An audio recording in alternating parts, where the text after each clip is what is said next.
আজকে জন্মাষ্টমী, তাই ঘরে রাধা মাধবের আজকে পুজো দিলাম। বেশি কিছু আয়োজন আমি করতে পারিনি। এই আমার রাধা মাধব, মুখটা দেখছো তোমরা বন্ধুরা কত সুন্দর। আর আমার গোবিন্দ, গোবিন্দর মুখটা দেখো, মনটা যেন একদম ভরে যায়। আমি যতবারই দেখি আমার দেখতেই ইচ্ছে করে, শুধু মনে হয় দেখেই যাই। এই আমার পঞ্চতত্ত্ব, রাধা মাধব আমার ফটো, ফটোতে আমার পাতানো। আর বেশি কিছু ফল আয়োজন আমি করতে পারিনি, অল্প কিছুই করেছিলাম।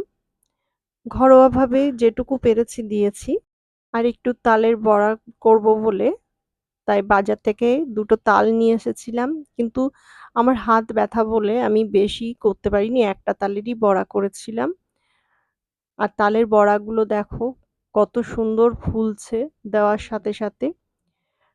তেল দেওয়ার পরপরই আমি যখন তালগুলো ছাড়ছি, বড়াগুলো, তখন খুব সুন্দর ফুলে যাচ্ছিল।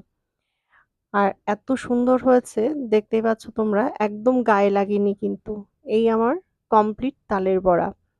খুব সুন্দর হয়েছিল তালের বড়াগুলো, খুব সুন্দর ফুলেছিল। আর ভেতরটা দেখো, ভেতরটা এত সুন্দর হয়েছিল। আর খেতেও কিন্তু তালের বড়াটা খুব সুন্দর হয়েছিল। আমার এই ভিডিওটি যদি ভালো লেগে থাকে একটা লাইক ও একটা সাবস্ক্রাইব করে